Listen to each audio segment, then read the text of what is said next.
Occupations in Recent Estonian History, 1940 to 1991. Liberation, 1987-1991. The unfortunate war in Afghanistan, the sharp drop in the price of crude oil, and a decline in arms sales, these led the USSR into a dead end. With each passing year during the course of the Cold War and the arms race, the empire became progressively weaker, both economically and strategically. The leadership in Moscow was supposed to try to reform, renew, and restructure the system. The leaders turned their eyes away from the top echelons of the Communist Party and sought the support of the people. They tried to improve their reputation in the eyes of the world, which meant that they had to stop exerting political pressure. These were dangerous, even desperate measures, particularly as regards the Baltic countries. The Estonian people were supposedly resigned to everything, to a massive influx of settlers, Russification, and long lines that formed at the doors of shops with empty shelves. Now the people began to get over the fear that had numbed them for centuries. A new period of national awakening had begun. The so-called Phosphorite War had just ended, and fairly successfully, since it put a stop to the mining operations. That was when we set up the Estonian Group for the Disclosure of the Molotov-Ribbentrop Pact during the summer of 1987. At the outset, 4 persons belonged to that group: Tiit Madison, Heiki Ahonen, Jaan Kõrb, and myself, Lagle Parek. At the beginning, we weren't thinking of Hirve Park or demonstrations. We thought that we were going to wage a big war on paper. We turned to the Estonian newspapers with a public letter asking them to print the text of the Molotov-Ribbentrop Pact, including its secret protocols. In August 1987, the time was not yet ripe for the publication of the pact. We received no written reply.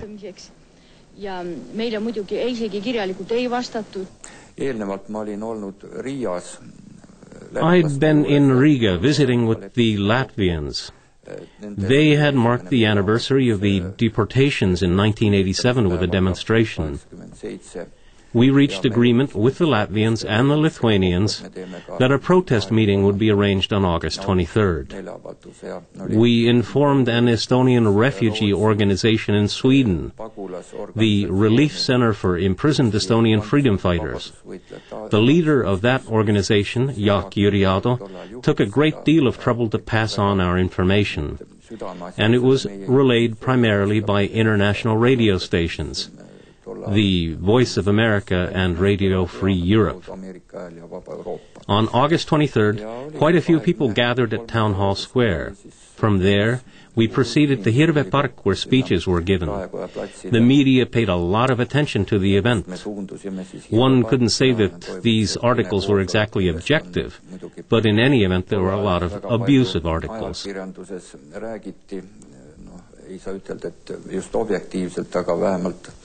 Väga palju sõimuartikleid oli ja Tallinnlased, võtke aktiivselt osa riigi juhtimisest. The period of awakening. 3 days after the events of Hirve Park, the newspapers published a proposal outlining a program of economic self-sufficiency for Estonia. This was a concept of regional economic autonomy for the Estonian SSR.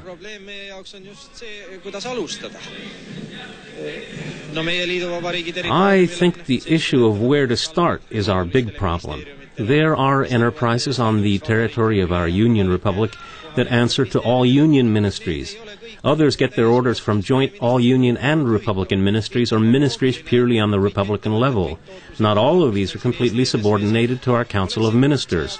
It seems to make sense that all enterprises and units that produce things here in the Estonian SSR ought to be 100% governed by our Council of Ministers. At that point in time, to dare to gather in public was something that required a good deal of courage. As recently as February the 2nd, the Soviet police had used dogs to disperse a meeting in Tartu. This demonstration at the Tammsaare monument in Tallinn was unquestionably a moral victory. Think a little bit about perestroika. What is it based on? On Gorbachev's policies, of course. He succeeded in reaching agreement with Reagan. Doesn't it remind you of Stalinism? It's the same thing. Don't interrupt. And now a handful of U.S. senators wants to manipulate us so that the agreement won't be signed.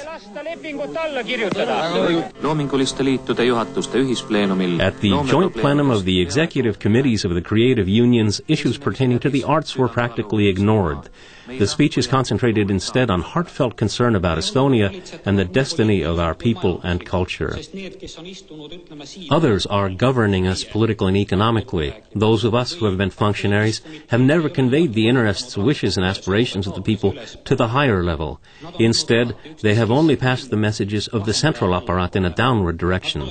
Their function has never been to lead this group, the Estonians, even though they have been put at the fore. They have dealt instead with subordinating the Estonians, with selling us down the river. We should learn from the Old Testament, from the Jews, and from other people with long histories. We have to maintain the struggle for 100 or 200 or 300 years. Only then will we taste victory. This was 10 days after the arrival in Munich of the issue of Sirp that contained an overview of the proceedings of the plenum. I read it and my hands were shaking. I thought, this just isn't possible. It can end in just one of two ways. Estonia will either become free or be destroyed. They'd simply overstepped the boundary. It had been possible to try to dismiss the organizers of the Hirve Park meeting as mere dissidents and outsiders, but when people of stature in Estonian society spoke up and their comments got published, I said that there are only two roads that lay before us. One leads to total destruction, brutal repressions and the end of the Estonian culture, or we will attain independence. I said to my wife at the time when we went out for a stroll, this is going to end up in our moving to Estonia.